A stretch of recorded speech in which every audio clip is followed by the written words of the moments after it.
Good morning, everyone, and welcome to First Parish in Concord. If you're in and around the Boston area or pretty much anywhere on the East Coast, you know that we are getting a downpour here and it's rainy. We have Tropical Storm Henri, who has paid us a visit this morning. And how wonderful to be cozy and dry in our own homes and yet worshiping together. I'm Reverend Howard Dana, and I want to welcome you to church this morning. I want to extend a very warm welcome to those who have gathered with this congregation, sometimes for decades or generations, and for folks who are brand new. We know that each and every Sunday, there's someone who has found us for the first time, and we offer you a warm welcome to our church service. In these days of Zoom, we know that our reach goes far and wide, so whether you're in and around Concord or joining us from somewhere else in the United States, or in fact, somewhere else in the world, we want to know that we consider you part of our congregation and we gather you in today, and we're glad for your presence here today. It's a small but mighty crew this morning. We have Beth Norton here providing music. Say hi to the folks, please, Beth. Good morning, everyone. It's great to be with you this morning. And Sarah Ritchie, our intrepid tech person, keeping it all in order. Good morning. It's good to be with you today. Again, welcome to church this morning. Our call to worship this morning is from Howard Thurman, one of the 20th century's greatest ministers and theologians, an African-American man who changed Christianity and so many other ways of being religious by his words. This is what he says. In the quietness of this place, surrounded by the all-pervading presence of the holy, my heart whispers, keep fresh before me the moments of my high resolve, that in good times or in tempests, I may not forget that to which my life is committed. Keep fresh before me the moments of my high resolve. Let us worship together.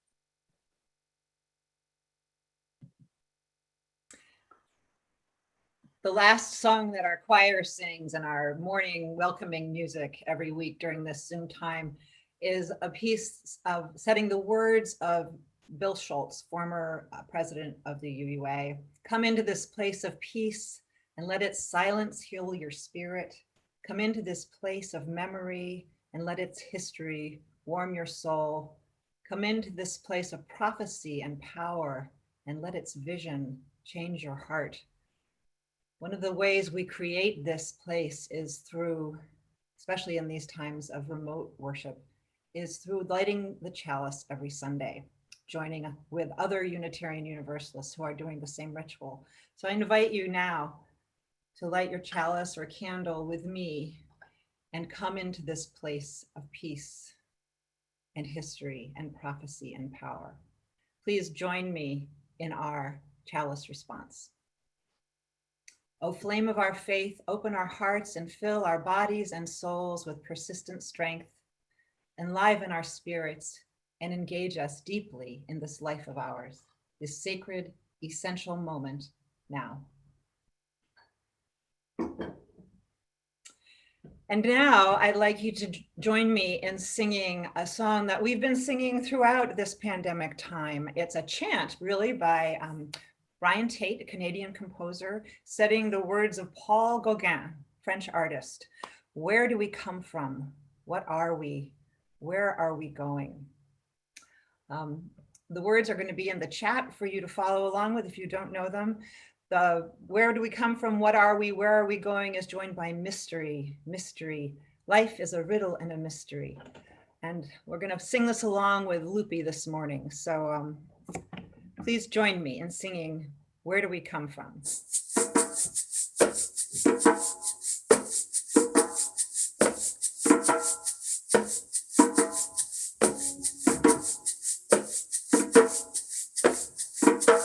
Where do we come from? What are we? Where are we going? Where do we come from? What are we? Where are we going? Where do we come from? Where do we come from? Where do we come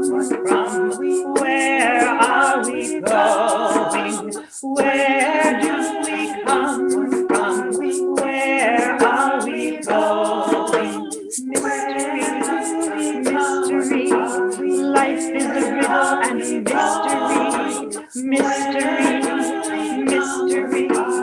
Life is a riddle and a mystery. Where do we come from? What are we? Where are we going? Where do we come from? What are we? Where are we going? Where do we go? Where do we come from? Where do we come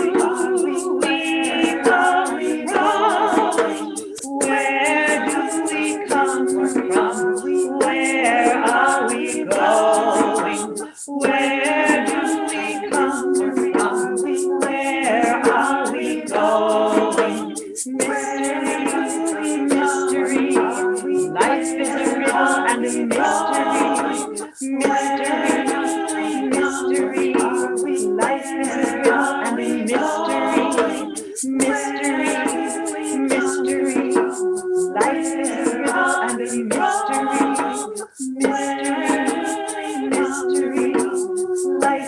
riddle and a mystery. Mystery, mystery. Life is a riddle and a mystery. Mystery, mystery. Life is a riddle and a mystery. Mystery, mystery. Life is a riddle and a mystery. Mystery, mystery. Life is a riddle and a mystery. Mystery, mystery.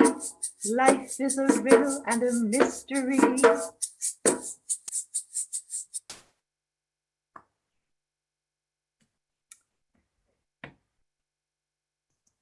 Thank you for singing along with me. I hope you were singing in your homes.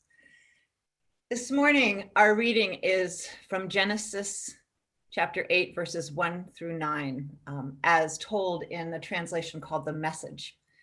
This reading is part of the story of the great flood in the Hebrew scriptures. Noah has taken his family and pairs of all the creatures on earth into a giant ship called the Ark to keep them safe from a flood that has covered the whole surface of the world. After many, many days, the storm subsides. Listen to the story as told in Genesis. Then God turned his attention to Noah and all the wild animals and farm animals with him on the ark.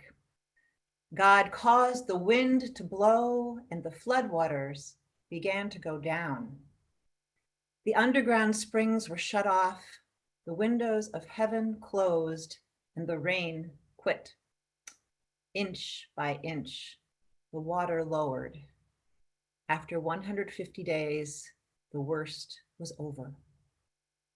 On the 7th day of the 7th month, the ark landed on the Ararat mountain range.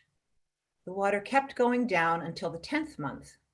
On the very first day of the 10th month, the tops of the mountains came into view. After 40 days, Noah opened the window that he had built into the ark. He sent out a raven. It flew back and forth, waiting for the floodwaters to dry up. Then he sent a dove to check on the flood conditions, but it couldn't even find a place to perch. Water still covered the earth. Noah reached out and caught it and brought it back into the ark. He waited 7 more days and sent out the dove again. It came back in the evening with a freshly picked olive leaf in its beak. Noah knew that the flood was about finished. He waited another 7 days and sent out the dove a 3rd time. This time, it didn't come back. Thank you, Beth, for that reading. These old stories have real power, as we'll see. We who have heard the Noah story before know how it ends. It has a happy ending in which God promises not to flood the earth again, giving Noah the rainbow as proof. But we are not there yet in our current version of the story. COVID-19 has us all still in the ark. We've been floating along for many, many days and do not yet know where or when we will land. We suspect there may be dry land out there somewhere, but we have not seen it yet. The story says Noah sent out a raven. It flew back and forth, waiting for the floodwaters to dry up. Then he sent out a dove to check on the flood conditions, but it couldn't even find a place to perch. Water still covered the earth. Last spring, when it looked like the pandemic was subsiding, at least in the United States, we opened the window of the ark and sent out 2 scouts. Without returning, the raven chose to fend for itself, pretending COVID didn't matter anymore. However, the dove came back, telling us the pandemic was not over yet. So we close the window again and wait. Without stretching the Noah story to the breaking point, each of us is in a spiritual quandary right now. We've been living with COVID-19 for 18 months, and we want it over. I want it over. It has changed our lives in significant ways, and more changes will come. We know people who have died of COVID. Some of us have had it and survived. All of us have taken precautions against it, and each of us has a family member, coworker, or friend who thinks the whole thing is a hoax, or worse, a vast conspiracy. As our televisions again show us overwhelmed hospitals and makeshift morgues, we wonder how long we will be stuck in this dark, dank boat. We are grateful for the boat, but the tedium and uncertainty wear on us. Not all our boatmates agree on what we should do next. In an essay published last week titled The Darwin Variant, community organizer Adrienne Marie Brown wrote, "Since the beginning, COVID has asked one thing of us: act collectively. First, the collective actions were maintaining the social distance of breath, hand washing, and wearing masks. Then it was staying home unless you were an essential worker, and quarantining if you were sick. Then quarantining even if you were not sick, doing work and community through virtual connections. And then most recently, it's been getting a vaccine that reduces the hospitalizations and deaths of those exposed to the virus. I cannot truly comprehend," she writes, "how many people have died as we figured out the necessary actions to take together. And now people are dying because we struggle to take collective actions." To be fair, she continues, we're also in a period of peak socialized distrust. The divisions between us are dangerous and near total. We look to divergent news sources, have different conversations, suspect different aspects of government, from police to politicians to scientists, of wanting us surveilled, tracked, controlled, or dead. 4 years of a destructive and immature president did result in a wall, but not the border wall he threatened. The wall that now feels so solid in the United States is a cultural one that has deep roots and an ancient design. 3D printed hateful troll bricks stacked on top of colonial ruins.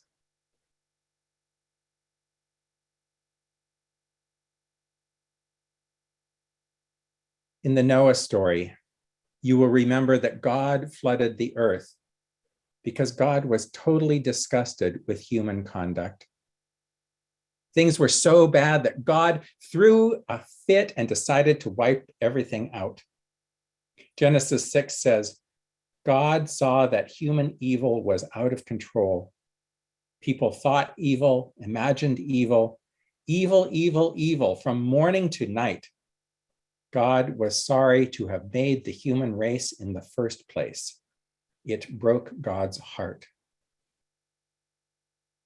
But then God sees Noah and his family. There still was goodness on the earth, and this goodness was worth saving. In fact, this goodness could result in a completely transformed world, a new world, a different world. And so it is with us. As imperfect as we are, when we act for the good, we keep the hope of a better world alive. During this global pandemic, we have learned some important things so far, and there will be other new and different learnings to come. But so far, we have learned to listen deeply, because time and distance keep us apart from people. We have learned to be patient, because life is more complicated during a pandemic and more boring. We have learned to care for others because selfishness is not helpful. We have learned to form connections differently because community is different than it was. But most of all, we have learned just how powerful love can be. Love is radical. Love heals. Love is the answer to the problem. Further on in her essay, Adrienne Marie Brown continues, this year has been a brutal and necessary reminder that control and manipulation don't work for anyone involved. I have had to practice self-awareness of my own controlling nature, she says. I have had to soften my grip on a fearful future narrative and return to the humility of the present. I am not in control of any choices or boundaries but my own. I cannot manipulate others into collective action, into choosing life, not even with all of my best words. I can only be vulnerable. I can only live into my own values. I can only invite others to join me and to teach me. She is right. It is only when we soften ourselves with love and humility that we will survive and even thrive. We cannot force others to do what we want. That is fascism. We can only love them into a deeper sense of collective action. Does this mean we retreat from the world having given up? No, just the opposite.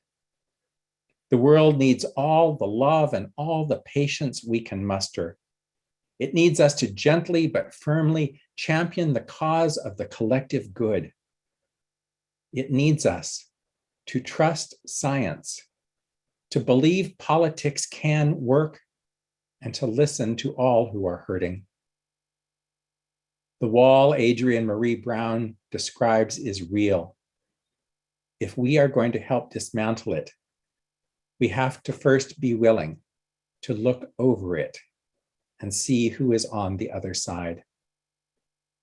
We have to be willing to open the window of the ark again and send out a dove, hoping it brings back an olive leaf this time.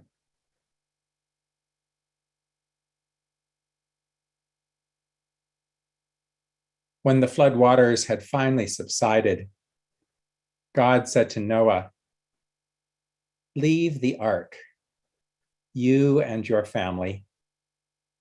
Take all the animals with you, the whole menagerie of birds and mammals and crawling creatures, all that brimming life, so they can reproduce and flourish on the earth. And each left the ark to begin a new life on a new earth. Each accepted the new sky and the new water and the new land. None tried to remake the old world, for it served them no longer. None carried resentments from the ark beyond its door. All had survived, and for this they were glad. May we be as wise as the birds and mammals and crawling creatures of the ark. And may we too love into being a new earth where all might flourish. So be it. Amen. I'd like to pose a question for you to jot a little bit in the chat. What hope for the world to come do you hold in your heart? Please respond in 5 words or less, and I'll read a few of them once Beth has played some music. What hope for the world to come do you hold in your heart?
Thank you, Beth. There's some great stuff here. I'll read a few of them. You can also read the whole list in the chat if you're on Zoom. Greater empathy, that people can remember to love one another, equality between races, more open and receptiveness, that we realize we are one, breakthrough political transformation, patience and resolve together, equality for all women of the earth, that goodness will prevail, democracy, effective action for our climate. I'm just skipping through them here because there's so many of them. Some are repeats, that our collective action will address our climate woes. Trust one another, harmony. I hope that we will see more and more coordination to work on climate action. Peace for our grandchildren. Collective wisdom prevailing, economic and racial equality, a healthy planet. Take a look at these when you get a chance in the chat. And now let us hear from the gospel choir.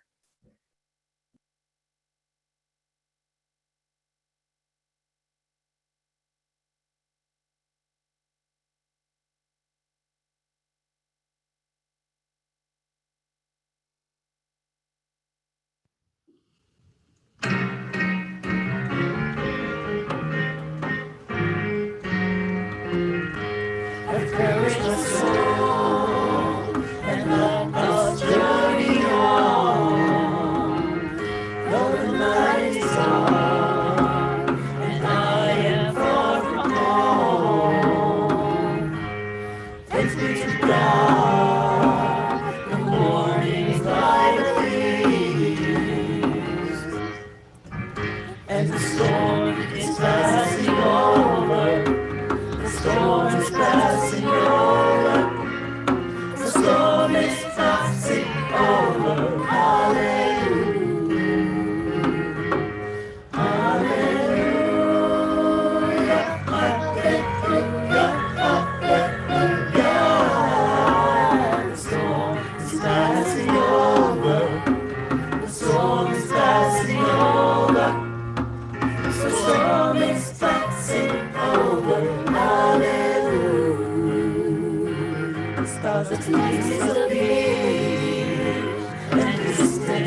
storm will soon be over. Hallelujah. Hallelujah. Hallelujah. The storm is passing over. The storm is passing over.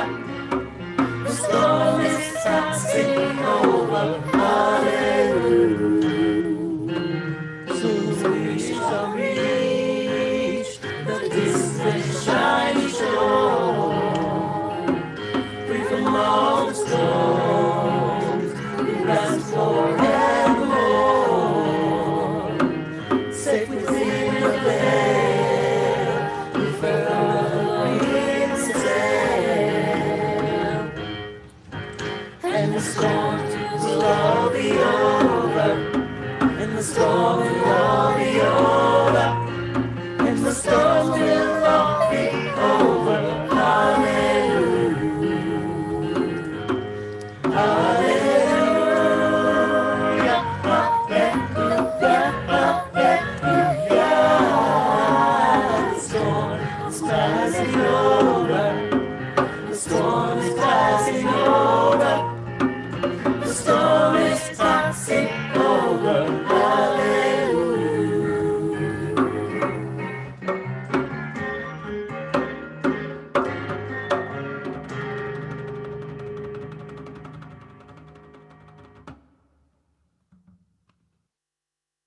So great to hear from the young members of our church, that message of hope. The storm is passing over. We come to a prayerful, meditative time in our service, a time in which you are invited to think of those who are on your heart, someone whom you know and love, who is experiencing a deep sorrow or a great joy.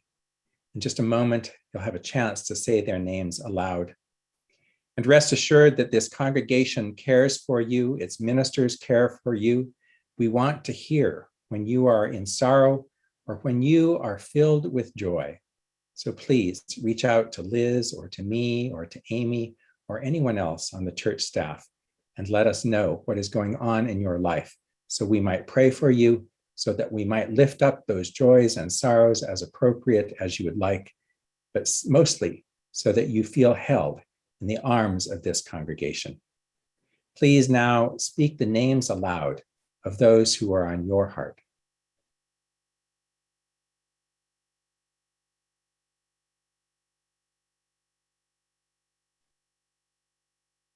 And as you keep saying them or adding them to the chat, let us sing together, Spirit of Life.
Please join me in a spirit of meditation and prayer. Spirit of life, as the very real winds and rains of Tropical Storm Henri batter Massachusetts and the eastern United States this morning, we think of the storms in our lives. We think of the storms of war in places like Afghanistan, Yemen, and Syria, We think of the storms of political oppression in places like Belarus, Malaysia, and Hong Kong. We think of the storms of violence gripping places like Central America and North Africa. We think of a changing planet sending droughts and wildfires to Europe and the Western United States. We think of the aftermath of recent storms in Haiti and Mexico. And we think of the ideological storms buffeting our own country, storms that result in a cultural civil war, pitting state against state and sibling against sibling. This cultural civil war makes science suspect and individual choice a battle cry. Whether actual or metaphorical, these storms are real. They are real because they kill people. They are real because they leave people hungry and homeless. They are real because they have lasting effects on our lives. We live through these storms, one after another. Remind us what to do in a storm. Remind us that preparation is important.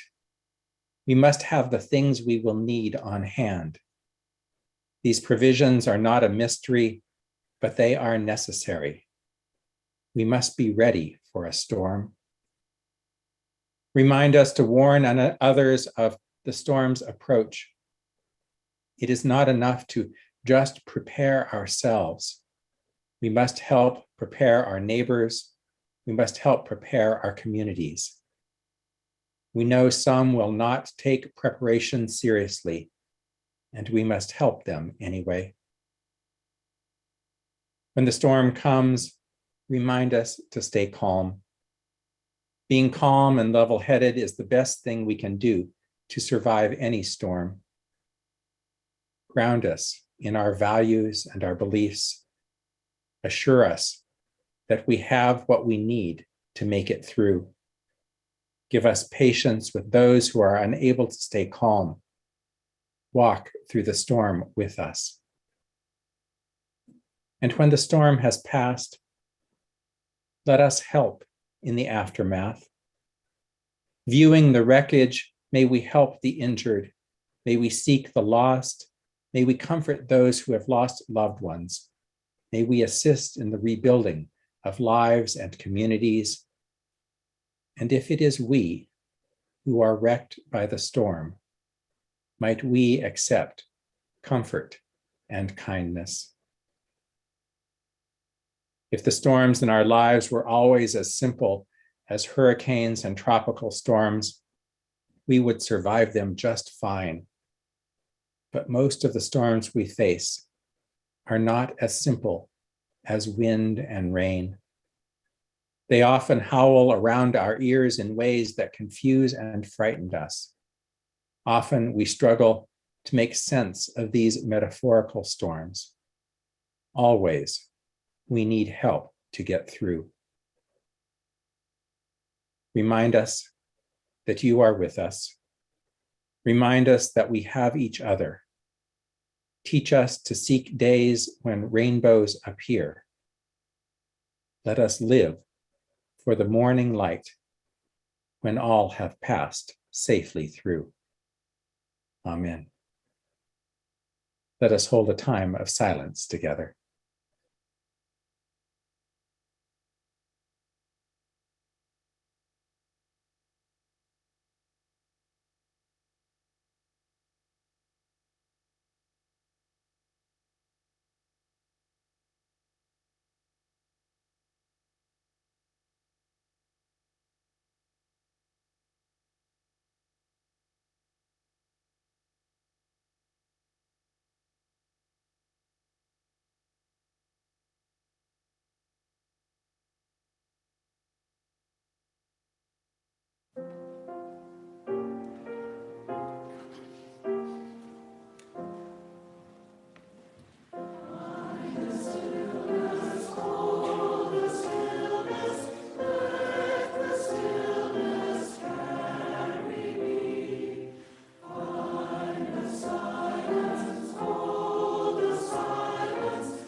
Each week when we gather, we are given yet another opportunity to be generous.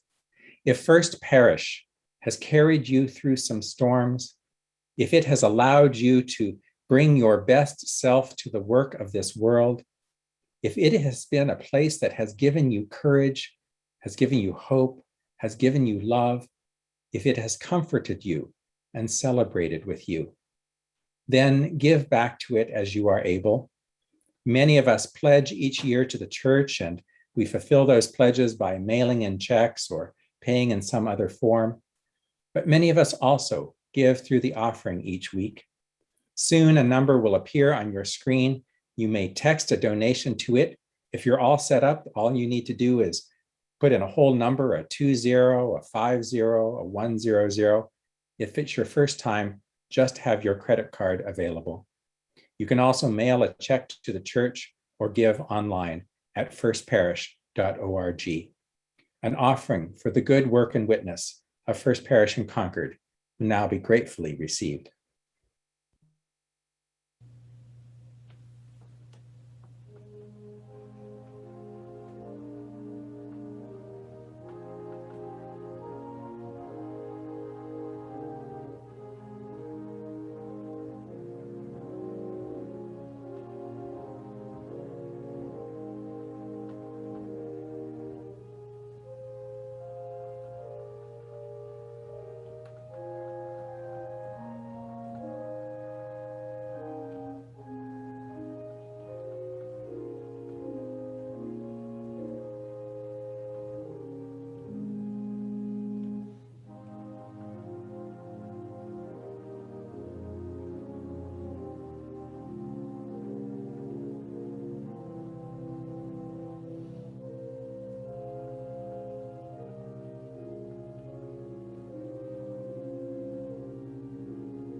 As we begin to close our service, I want to remind you that even though it is August, it is still summer.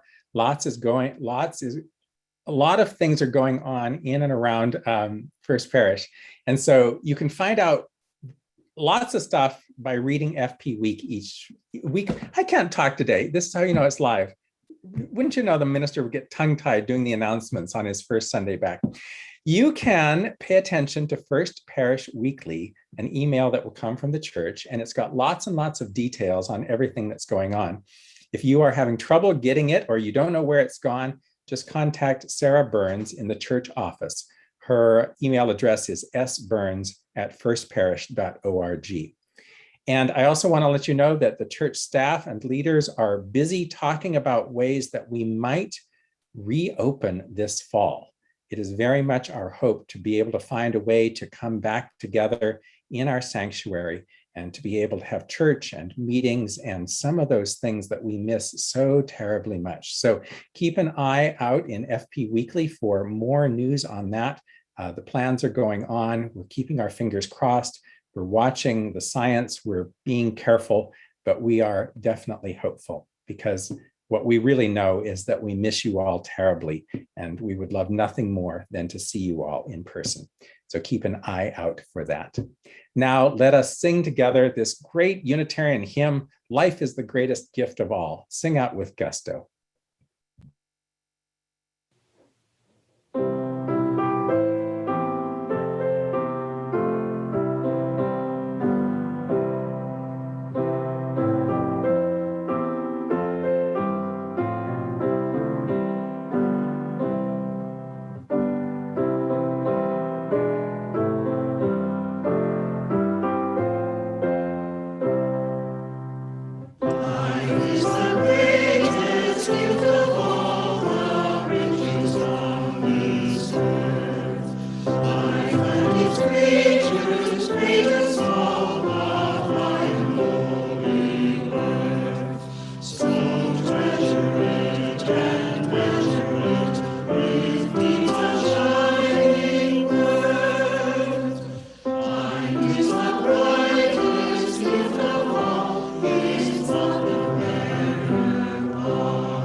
If you are in it, enjoy this tropical storm.